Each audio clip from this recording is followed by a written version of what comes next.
आते होंगे हम सरी के, और हर एक आदमी कथा कहता होगा, परंतु क्या आज तक ये भेदभाव मिटा?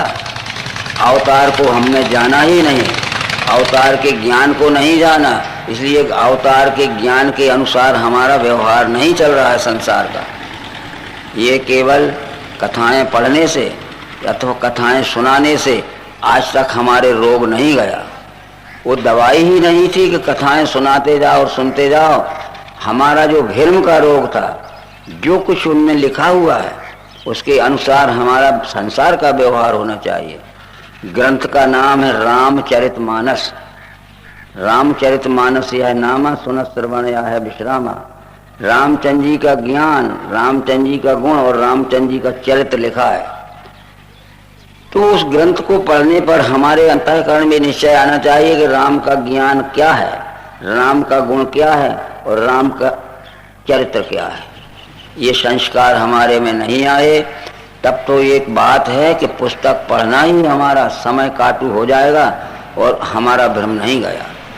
ये जरूर लिखा है ग्रंथों में, जहाँ जहाँ भी देखोगे आप, जो पतित थे, जो हीन थे, परंतु उन्होंने शरीर नहीं बदला, परंतु शरीर के रहते हुए निंदनीय और निकृष्ट जीवन से प्रशंसनीय और वंदनीय जीवन प्राप्त कर लिया। संत तुलसीदास जी रामचरितमानस जब लिखते हैं तो बालकांड के संस्कृत मंगलाचरण में, बालकांड में जो संस्कृत क्या किया है, इष्टवन कहते हैं, मंगलाचरण गाया है। श्री रामचंद्र जी के समकालीन 2 जीवित पुरुषों की वंदना की है। बंदो विशुद्ध विज्ञानो कवीश्वर कपीश्वरो। मैं विशुद्ध विज्ञान स्वरूप कवीश्वर वाल्मीकि की वंदना करता हूँ और विशुद्ध विज्ञान स्वरूप कपीश्वर हनुमान की वंदना करता हूँ, जो रामचंद्र जी से मिलने के पहले निकृष्ट और निंदनीय जीवन बिता रहे थे और रामचंद्र जी से मिलने के बाद प्रशंसनीय और वंदनीय जीवन में आ गए। शरीर नहीं बदला, हमारा भी बदल सकता है और हमारा बदल गया तो हम समाज को भी बदल सकते हैं, अपने परिवार के लोगों को भी परिवर्तन में ला सकते हैं। तो इनकी वंदना क्यों की गई? रामचरितमानस का इतिहास कहता है कि जब देवी सीता का अपहरण हो गया तो समुद्र पार करके हनुमान लंका में पहुंच गए और घर घर खोज डाला, मंदिर मंदिर प्रतिकर शोधा, देखे जहां तहां अगणित योधा। गयहु दशानन मंदिर माही, अति विचित्र कह जासो नाही। शयन किए देखा कपिते ही, मंदिर में न दीख बैदे। लंका का घर घर छान डाला, देवी सीता नहीं मिली। आधी रात के समय हनुमान रावण के राजमहल में घुस गया, जहां रावण सोता था, जहां हजारों हथियारबंद सैनिक चारों तरफ पहरा लगा रहे थे। रावण को अकेला सोया देखा। शयन किए देखा कपिते ही, मंदिर में न दीख बैदे। हनुमान निराश हो गए, अब देवी सीता मिलने वाली नहीं है। रावण ने बहुत कष्ट दिए होंगे तो आत्महत्या कर ली होगी, सहन नहीं हुए, या रावण की बात ना मानी होगी तो रावण ने भी मार काट के फेंक दिया होगा। निराश होकर बाहर निकले, रास्ता में विभीषण से भेंट हो गई। विभीषण से जब भेंट हो गई तो हनुमान जी ने अपनी जीवनी विभीषण को सुनाई थी, जो रामायण में लिखा है। काहू परम में कबन कुलीना, कपि चंचल सभी ही विधिहीना। प्रात ले जो नाम हमारा, तादिन ताही न मिले आहारा। अश्मय अधम सखा सुन मोहू पर रघुवीर, कीनी कृपा जान जन भरे बिलोचन्य। जैसा कि रामायण में लिखा है और आप पढ़ लेना। हे मित्र विभीषण, में ऊंचे कुल का जाति का नहीं हूं। कपि चंचल सभी विधिहीना, हम वन में रहने वाले वनचर थे, सब ही विधिहीना, सब प्रकार से नीच प्रवृत्ति के थे। प्रात ले जो नाम हमारा, तादिन ताही न मिले आहारा। अगर हमारा सवेरे कोई नाम ले देता था, कि हनुमान को हमने इस परिसर में घूमते देखा है और हमारा नाम सुन के इतने डरते थे लोग कि घर में खाना पीना भी नहीं होता तो भूखे बैठे रहते थे। प्रात ले जो नाम हमारा, तादिन ताही न मिले आहारा, क्योंकि निकलेंगे तो मारेगा पटक पटक के, भय से लुके। अश्मय अधम सखा सुन मोहू पर रघुवीर, कीनी कृपा जान जन भरे बिलोचन्य। हे मित्र विभीषण में अधम था, पर राम ने जब मेरे ऊपर कृपा कर दी तो आज मैं प्रातः स्मरणीय हो गया, प्रातः बंदनीय हो गया। राम ने कृपा क्या थी, कौन सी कृपा की थी? हनुमान सुग्रीव के साथ ऋषिमुख पहाड़ की गुफा में बाली के डर से छुप के रहते थे। जब सुग्रीव ने देखा कि हमारे के पहाड़ के तरफ दो जवान और बलवान व्यक्ति आ रहे हैं, सुग्रीव ने हनुमान जी से कहा कि जाओ देखो, उनका भेद लो। यदि बाली ने उनको भेजा है तो दूर से इशारा कर देना, ये पहाड़ छोड़ के हमें भागना पड़ेगा। पठवा वाली होए मन मैला, भागो तुरंत तजो यह शैला। हनुमान गए थे, श्री रामचंद्र जी की हनुमान की बातचीत हुई थी। इस संदर्भ में रामचंद्र जी ने उन्हें दिव्य दृष्टि दे दी, तत्व दर्शन ज्ञान दे दिया। किष्किंधा कांड के 3 दोहे में लिखा है, सो अनन्य जाके यश मति न टरे हनुमंत, मैं सेवक सचराचर रूप स्वामी भगवंत। अनन्य भक्त उसे कहते हैं, यदि हमारे में से किसी भाई बहनों को अनन्य भक्त बनना है तो सो अनन्य जाके अश्मति न टरे हनुमंत। अनन्य भक्त उसे कहते हैं जिसकी मति यानी बुद्धि में यह ज्ञान पक्का अटल बैठ जाए कि मैं सेवक सचराचर रूप स्वामी होगा। मैं सेवक हूँ, जितना जड़ चेतन और चराचर सृष्टि के रूप में सारा जगत दिख रहा है, यही तो हमारा स्वामी भगवान है। ये राम ने हनुमान को ज्ञान दे दिया, एक ही बार में समझ में आ गया। हमें तो हजारों बार में समझ में नहीं आया। ये बस इतना निश्चय है कि राम ने ही कहा कि अनन्य भक्त उसे कहते हैं कि जिसकी बुद्धि में यह ज्ञान पक्का निश्चय हो जा कि मैं सेवक सचराचर रूप स्वामी भगवंत, मैं सेवक हूँ, जितना जड़ चेतन और चराचर सृष्टि के रूप में सारा जगत दिख रहा है, यही हमारा स्वामी भगवान है।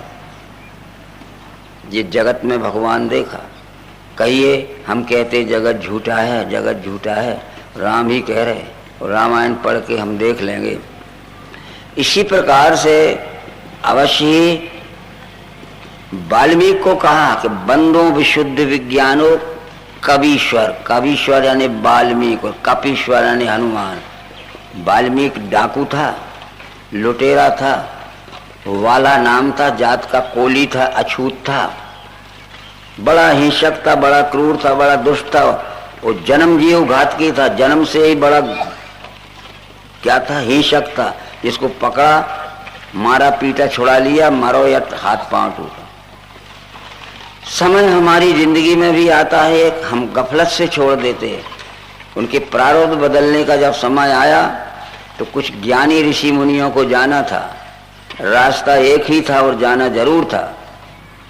उनसे कहा गया कि जिस रास्ते से तुम जा रहे हो, उस रास्ते में कुछ दूर चल के एक बाला कोली नाम का डाकू रहता है, बड़ा दुष्ट है, बड़ा निर्दयी है, बड़ा हिंसक है, जिसको पाता है मारपीट देता है, मरो सामान छुड़ा लेता है। जाना तो जरूर था और रास्ता एक ही था। वो गए, उस स्थान के पास जब पहुंचे तो वो छुपा था जंगल की झाड़ियों में, निकल आया और मोटा डंडा लेके मारने दौड़ा। तो ऋषियों ने कहा कि रुको, जिस लिए तुम मारते ये सामान ये रखा है,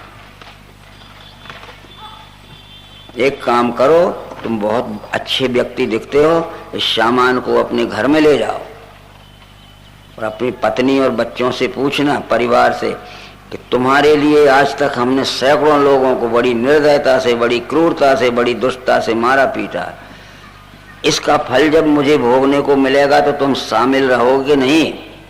ये पूछ के नहीं आओगे तब तक हम यहीं खड़े मिलेंगे। और सामान तो इसलिए ले जाओ कि तुम रख के जाओगे तो तुम्हें ये लगेगा कि लेके भाग जाएंगे। और सामान ले गया, घर में रखा, पत्नी से पूछा कि आज तक तुम्हारे लिए हमने सैकड़ों लोगों को बड़ी निर्दयता से, बड़ी क्रूरता से, बड़ी दुष्टता से मारा है, उसका फल जब मुझे भोगने मिलेगा तुम शामिल रहोगे नहीं? उत्तर क्या मिला? पत्नी कहती, हम क्या जाने आप क्या करते हो, हमने कब कहा था लूटो मारो? क्या हमारे पेट की भूख मिटाने के लिए, हमारे कमाई के लिए हाथ नहीं है? हम तो खुद कमा खा लेंगे। बस इतनी बात लग गई। उसके किस्मत बदलना थी, समझ गए? आ गया कहते कि मेरा उद्धार करो। वो तो कहते हैं कि हमने कब कहा था लूटो मारो? क्या हमारे पेट की भूख मिटाने के लिए, कमाने के लिए हमारे हाथ नहीं है? इसलिए मेरा उद्धार करो। तो क्या ज्ञान दिया था मित्रों ऋषियों ने? एकाग्र मनसा त्रैव मरेति जब सर्वदा। आज से तू अपने मन को निर्मल कर और एकाग्र कर, और जिस संसार को तूने लूटा मारा है उसकी सेवा में लग जा, तेरी नई जिंदगी बदल जाएगी, नई जिंदगी शुरू हो जाएगी। इस तरह से हमने रामायण में पढ़ा कि वो लिखा है, उल्टा नाम जपत जग जाना, वाल्मीकि भय ब्रह्म समाना, जानी आदि कवि नाम प्रतापू, भय सिद्ध कर उल्टा जापू। हमारे कथावाचक कहते वो मारा मारा मारा मारा कहने लगा। अरे तुलसीदास ये नहीं लिख सकते थे कि मारा मारा कह के जग जाना, वाल्मीकि भय ब्रह्म समाना, कि जाने आदि कवि नाम प्रतापू, भय सिद्ध कर मरा जापू। ये गलत अर्थ किया और हम भी मानते गए आज तक। ये भाषा शास्त्र में विलोम शब्द होते हैं, परस्पर विरोधी शब्द होते। अज्ञान में जब हम बुरा करते हैं और सचमुच ज्ञान हो गया तो बुरा का उल्टा क्या है, अच्छा करने लगेंगे। अज्ञान में जब हम बेईमानी करते हैं और ज्ञानी हो गए तो ईमानदार हो जाएंगे। अज्ञान में हम दुराचार करते हैं, ज्ञान हो गया तो सदाचारी हो जाएंगे। अज्ञान में हम दुष्ट रहते हैं और ज्ञान हो गया तो दयालु हो जाएंगे। जिंदगी बदल गई। मरा मरा नहीं कहा था, चाहे जो मनवा दिया है, चाहे जो मानते गए, क्योंकि हमारी बुद्धि में विवेक नहीं था और समझाने वाले भी विवेकहीन थे, तो मरा मरा कहने लगे। एकाग्र मनसा तरैव मरेति जब सर्वथा, आज से तू अपने मन को निर्मल कर, एकाग्र कर, और जिस संसार को तूने लूटा मारा उसकी सेवा में लग जा, तेरी नई जिंदगी हो जाएगी। लग गया सेवा में, वो महर्षि हो गया। बताओ, हम भी बदल सकते हैं, हम चाहें तो। लोग कहते हैं हमसे बुरा काम छूटता ही नहीं है, हमसे बुरा काम छूटता ही नहीं है। अरे हम छोड़ना तो चाहते ही नहीं है, काम पकड़े हैं कि हम काम को पकड़े हैं। मैंने ये राड पकड़ ली है और मैं चिल्लाऊं, दौड़ो दौड़ो मुझे ये राड पकड़े है, दौड़ो मुझे ये माइक पकड़े है, दौड़ो मुझे माइक पकड़े, तो कोई चतुर ये कहेगा माइक थोड़ी पकड़े, तुम ही पकड़ो, तुम छोड़ दो ना। है? हाँ, इसलिए वो महर्षि हो गया। अब रामायण के विषय में हम आते हैं। जब वनवास के समय में रामचंद्र जी वाल्मीकि आश्रम पर गए थे, मुनि कहें राम दंडवत कीना, आशीर्वाद विप्रवर दीना। हमारे कथावाचक कहते हैं कि वो वाल्मीकि दूसरा था, ये वाल्मीकि दूसरा, ये तो विप्र लिखा है। चाहे जो मान ले लो, परंतु वेदौ वेदम तथा वेदानी वेदांगानी तथा ध्वजा आदित्य चादि गम्यर्थम तथा सिनाता दोजोत्मा। जब ज्ञान सीखने लगता है मनुष्य तो ध्वज होता है। हमारे हड्डी मांस और चमड़े का शरीर माता पिता के घर में होता है और ज्ञान का जन्म गुरु के घर में होता है, वो दूसरा जन्म माना जाता है। द्वि का अर्थ है द्वितीय, जा का अर्थ है जन्म। ज्ञान सीखने का जन्म गुरु के घर में होता है, हम ध्वज हो जाते हैं। और वो सीखे हुए ज्ञान को जब दूसरे को सुनाने लगते हैं तो हम विप्र होते हैं। विपर्य शार्ट प्रारंभ का बी का अर्थ विशेष, प्रा का अर्थ प्रकार। और शब्दों में सुनाए हुए ज्ञान को जब प्रत्यक्ष दिखाने लगते हैं तब हम क्या होते हैं, ब्राह्मण होते हैं, महर्षि होते हैं। इसलिए आदि शंकराचार्य कहते हैं संस्कार ध्वजता देवे विप्रत श्रुतिगान से, ब्राह्मण दिव्य दृष्टि से इति वेदांत डिंडमा। ज्ञान सीख रहे हैं तो ज्ञान का जन्म यानी द्वितीय जन्म। जब सीखे हुए ज्ञान को शब्दों में सुनाने लगे दूसरे को तो वो विशेष प्रकाश आ गया, विप्र। और जब सुना शब्दों में सुनाए हुए ज्ञान को जब प्रत्यक्ष दिखाने लगे तब ब्राह्मण हुए। संस्कार ध्वजता देवे विप्रत श्रुतिगान से, ब्राह्मण दिव्य दृष्टि से यदि वेदांत डिंडमा। तुलसीदास को सदगुरु से दिव्य दृष्टि मिली, श्री गुरु पद नख मणिगण ज्योति, सुमरत दिव्य दृष्टि ही होती। तब उन्होंने संत की भूमिका में रामायण लिखी है, दिव्य दृष्टि के विचार से लिखी है। तो फिर दंडवत प्रणाम होने के बाद रामचंद्र जी वाल्मीकि से पूछते हैं कि अब राउर जहाँ आयुष होई, मुनि उद्वेग न पावे कोई, मुनि तापस जिनसे दुख लही, ते नरेश बिन पावक दही, कहाँ रच परम रुचुण त्रिशाला, वास करो कछुकाल कृपाला। हे मुनिराज, जहाँ आपकी आज्ञा हो और मेरे रहने से जहाँ किसी को तकलीफ न हो, ऐसा स्थान मुझे बता दीजिए। तहाँ रच परम रुचुण तृणशाला, वास करो कछुकाल कृपाला। मैं यहाँ झाड़ के पत्ते और घास का आश्रम बना के कुछ समय वहाँ रहना चाहता हूँ, पर ऐसी जगह बता दीजिए जहाँ मेरे रहने से किसी को कष्ट न हो। तो वाल्मीकि क्या कहता है कि पूछो मोह की रहूं कहाँ, मैं पूछत सक चाहूं और जहां न होता है देव कहे तुम्हें बताऊं ठाऊं। श्री राम तुम मेरे से पूछते हो कि रहने को जगह बता दो, पर मैं पूछत सक चाहूं संकोच पूर्वक मैं आपसे पूछता हूं पहले आप ही बता दो जहां आप ना हो, तो मैं कहूंगा वहां रहो।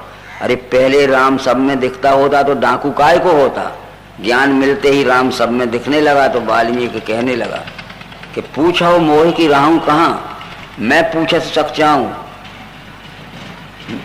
मैं भी संकोच पूर्वक आपसे पूछता हूँ जहां न हो तहां देव कहे तुम्हें बताऊं, पहले आप ही बता दीजिए। इतने बड़े संसार में जहां आप ना हो तो मैं कहूंगा वहां रहो, मुझे तो सब जगह दिख रहा है। जय जय अविनाशी सब घटवासी। परंतु शायद आपने मेरे ज्ञान की परीक्षा लेना चाहिए है, तो परीक्षा के रूप में बता देता हूं जो वाल्मीकि ने राम को बताया। जिनके श्रवण समुद्र समाना, ये कथा तुम्हारी शुभग सर नाना, वरही निरंतर होए न पूरे, तिनके ही तुम कहें ग्रह रूरे। जिनके कान जो शब्द सुनते हैं आपके पंच तत्वात्मक विश्व रूप के आकाश तत्व के ही गुण शब्द अनुभव करते, उनके हृदय में बसो। हम तो कहते हैं इसमें शब्द है स्थाई बजा के कान से सुनो, और इसमें भी शब्द है स्थाई बजा के कान से सुनो, वैसे ही विश्व में सारे स्थित है शब्द भाव भी। जिनके कान जो शब्द सुनते हैं आपके पंच तत्वात्मक विश्व विराट रूप के आकाश तत्व के ही गुण शब्द अनुभव करते, उनके हृदय में बसो। तो फिर कोई भी चीज देख लो, इसमें शब्द है स्थाई बजा के कान से सुनो, इसमें भी शब्द स्थाई बजा के कान से सुनो, इसमें भी शब्द स्थाई बजा के कान, वैसे ही विश्व में सारे स्थित शब्द भाव भी। ये जितने भी शब्द सुनाई देते हैं आपके आकाश तत्व के ही गुण शब्द हैं, ऐसा जिनको अनुभव हो गया उनके हृदय में बस जाना।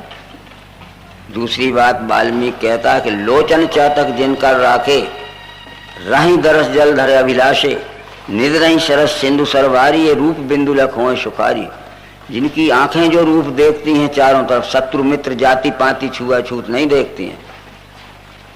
लोचन चातक जिनका राखे, राही दरस जल धर अभिलाषे, निध रही सरस सिंधु सरवारी, रूप बिंदु लख होए सुखारी। उनकी आंखें जो रूप देखती हैं आपके पंच तत्वात्मक विश्व रूप के अग्नि तत्व का ही गुण रूप अनुभव करते, उनके हृदय में बसो। तो अपनी आंखों से देखो दिखता है पदार्थ से, दिखता है पदार्थ से दिखता है, वैसे ही विश्व में सारे जो रूप दिख रहे आप ही का रूप मुझे दिख रहा है, वैसे ही विश्व में सारे रूप का दिखना है। यश कुमार मानस विमल हंसन जी है जासु, उनकी जीव जो कुछ चखती है, जीव जो कुछ स्वाद लेती है, आपके पंच तत्वात्मक विश्व रूप के जल तत्व का ही गुण रस अनुभव करती, उनके हृदय में बसो। तो फिर देखो जीव से ये लगा देखो वस्तु में कुछ स्वाद है, तो जीव से ये लगा देखो वस्तु में कुछ स्वाद है, अपने हाथ को जीव से लगाए वस्तु में कुछ स्वाद। ऐसे ही विश्व में भी रस भाव भरा हुआ, उनकी जीव जो कुछ भी चखती है आपके पंचतत्वात्मक जल का गुण रस अनुभव करती है, इसलिए रस रूप से ही सब जगह, वैसे ही विश्व में भी रस भाव भरा हुआ, आप ही तो भरे हो। परंतु प्रसाद सुर सुवासा सादर जासुल है निस्नासा, उनकी नाक जो कुछ भी सूंघती है आपके पंच तत्वात्मक विराट विश्व रूप के पृथ्वी तत्व का ही गुणगंध अनुभव करती है। नाक से सूंघ के देखो गंधेश में भरा, तो गंधेश में भरा, गंधे इसी रीति लखो सारे गंध में, दृश्य में गंध भी भरा। परंतु करनित करहीं राम पद पूजा, राम भरोसे हृदय नहीं दूजा। उनके हाथ जो कुछ भी छूते और जहां भी छूते हैं वो वायु तत्व का गुण स्पर्श अनुभव करते हैं, उनके हृदय में बसो। इसे हाथ लगा देखो या इसे हाथ लगा देखो, इसे हाथ लगा देखो, आता है स्पर्श ध्यान में। ये स्पर्श भाव से ही सब जगह भरते, जहां हम छूते हैं आपका ही स्पर्श हो रहा है, जहां हम देखते हैं आपका ही रूप दिख रहा है, जहां आप जीव से देख आपका ही रस रूप से भरे हो। बस चिदानंदमय देह तुम्हारी विगत विकार जाने अधिकारी, विश्व विराट ही आपका चिदानंद स्वरूप है। पर जिनके हृदय से काम क्रोध लोभ मोह के विकार निकल गए हैं वे अधिकारी जानते हैं, बाकी अनाधिकारी नहीं जानते। चिदानंदमय देह तुम्हारी विगत विकार जाने अधिकारी, परंतु जान भी लिया तो महाराज कोई फायदा नहीं होगा। फायदा कब होगा? कर्म वचन मन रावर चेरा, करहु राम तिनके ही डेरा। अपने कर्म से, अपनी वाणी से और अपने मन से सच्चाई के साथ जो सबके साथ में प्रेममय व्यवहार करते हैं स्वार्थ के लिए, तो वहां हमेशा रहना तुम आप तो कहते हो कि बास करो कछु काल कृपाला, थोड़े समय बास करूंगा मैं, परंतु कर्म वचन मन रावर चेरा करहु राम तिनके हे डेरा। उनके कर्म से, उनकी वाणी से, उनके मन से सब जगह परमात्मा ही परमात्मा दिखता है। तो वो राम भी कहते हैं कर्म वचन मन छाड़ छल बजई मोय निष्काम, तिनके हृदय कमल में करो सदा विश्राम।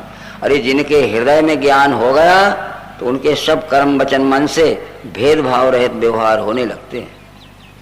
भाइयों, हमारी बुद्धि को हम विवेक के प्रकाश में लावें और अब तक जो हमने गलत समझाया है लोगों ने रामायण अथवा गीता, थोड़े से हमारे बुद्धि का भी हम उपयोग करें। नहीं तो गीता समझाने वाले लाखों लोग घूम रहे हैं और नवधा करने वाले और रामायण समझाने वाले भी लाखों लोग घूम रहे हैं, परंतु संसार की दशा क्या हो रही है? सुधरा संसार के और चौगना बिगड़ा। क्या समझी रामायण, क्या गीता समझा बराबर। इन सब बातों को देखोगे तो यही बात है कि वाल्मीकि ज्ञान मिलने के पहले संसार को लूट रहा था, तो ज्ञान मिलने के बाद संसार को राम रूप देखने लगा। हनुमान भी, हनुमान जी ने साफ कहा था कि असमय अधम सखा सुन मोहू पर रघुवीर। ये मित्र विभीषण में अधम था, नीच था, ऊंची जात का नहीं था। मेरा नाम सुन के लोग डरते थे और भूखे प्यासे घर में बैठे रहते थे, पर जब राम ने मेरे ऊपर कृपा कर दी तो मैं प्रातः स्मरणीय हूँ। राम ने कृपा क्या की थी? वो किशिंदा कांड के 3 दोहे में लिखा है कि शो अनन्य जाके अश्मति न टरे हनुमंत, और मैं सेवक सचराचर रूप स्वामी भगवान। अनन्य भक्त उसे कहते हैं जिसकी मति यानी बुद्धि में यह ज्ञान पक्का बैठ जाता है। अवश्य ही फिर क्या देखता है वो कि मैं सेवक सचराचर रूप स्वामी, मैं सेवक हूँ और ये चराचर सृष्टि के रूप में जितना आदि अंत मध्य है जगत दिख रहा है, यही हमारा स्वामी परमात्मा है। ये पढ़ लीजिए। तो इन बातों को हम समझते क्यों नहीं? भगवत गीता के प्रबोधक श्री कृष्ण कहते हैं, भगवत गीता के 16वें अध्याय के 8वें श्लोक में, जितने आसुरी लोग हैं वो कहते जगत झूठा है। असत्यम प्रतिष्ठम ते जगदाहुर्नीश्वरम अपरस्पर शंभूतम किम मन्ये काम हेतुकम। जितने आसुरी लोग हैं, जितने अज्ञानी लोग हैं, वो कहते हैं जगत झूठा है। अब बतलाइए, कृष्ण ऐसा कह रहे हैं। आप भगवत गीता के 16वें अध्याय का 8वां श्लोक देखो, पर कृष्ण जी कह रहे हैं कि हम तो यही बताने आए हैं विश्वरूप दर्शन योग नाम के 11वें अध्याय में, एहे कष्टम ये जगत कृतिष्णम पश्चात सचराचरम ये मम देहे गुडाकेश यान्य दृष्टि। एक ही देह में मेरे स्थित है, पार देख तू चराचर जगत सारा और भी जो चाहे वही। एक ही विश्व में चराचर के से सारा जगत भरा हुआ है और तुझे देखना है, चाहे नदी हो, चाहे पहाड़ हो, और चाहे सूरज हो, चाहे चांद हो, ये सब परमात्मा का ही स्वरूप। भागवत पुराण के 11वें स्कंद में लिखा है, राजा जनक ने एक तत्वदर्शी ऋषि से पूछा कि हम परमात्मा परमात्मा तो हमेशा कहते हैं, पर हम जानते नहीं है कि परमात्मा कहाँ है। हो सकता है कि हम भी रोज परमात्मा परमात्मा सब कहते हैं, पर कहा जाए कि वो परमात्मा है कहाँ? वो कहते सर्वव्यापी है, सर्वव्यापी है। सर्वव्यापी कह दिया तो कोई पूछेगा कि सर्वव्यापी है तो सबके अंतर्गत ये वस्तु इसमें कैसे है? जब सर्वव्यापी है तो सर्व के अंतर्गत ये वस्तु इसमें कैसे है? इस कैसे का उत्तर नहीं, जैसा सब में है वैसा इसमें है, और जैसा एक में सब में, ये सब में उसको दिखाना पड़ेगा।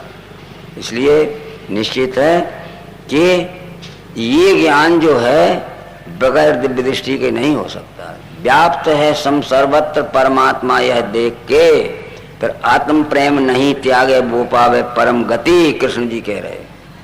परंतु किसी भी वस्तु को पहचान करने के लिए अंगों से पहचान होती है, अंगों के नाम होते हैं और अंगों के गुण होते हैं। भगवत गीता के ज्ञान विज्ञान योग नाम के 7वें अध्याय के 4थे श्लोक में कृष्ण जी कह रहे हैं कि पहले अपने शरीर को देखो और फिर सबको देखो। पहले खुद में देखो, सब में देखो। पृथ्वी जल अग्नि वायु आकाश मन और धी अहंकार, यही मेरे प्रकृति के 8 अंग हैं। देखो हमारा शरीर पृथ्वी जल अग्नि वायु आकाश 5 तत्वों का बना है। इसमें क्रियाशीलता के लिए हमारे पास मन बुद्धि अहंकार है। हमारे पिंड शरीर ये 8 अंगों का बना हुआ है। तो क्या आपके शरीर 8 अंगों के नहीं है? आपके शरीर भी 5 तत्वों का बना है। आपके शरीर में भी मन बुद्धि अहंकार। तो क्या वो अमेरिका के लोगों के नहीं है? जो 5 तत्व 3 गुण 8 अंगों का ये पिंड शरीर बना है जीव का, वो 5 तत्व 3 गुण 8 अंगों का ये सारा विश्व बना हुआ है। यत यत पिंडे तत् तत् ब्रह्मांडे। यही बात राजा जनक को समझाई थी कि परमात्मा तो सदैव दिखता है, पर तुम पहचानते नहीं हो। बराबर। खम वायु अग्निम सलिलम महिषा ज्योति सत्वानि दिशो दुर्मादीन सरस समुद्रांश हरे शरीरम यत किंच भूतम प्रणवेद नन्या। खम कहते हैं आकाश को, वायुम कहते वायु को, अग्निम कहते अग्नि को, सलिल कहते जल को और मही कहते पृथ्वी को।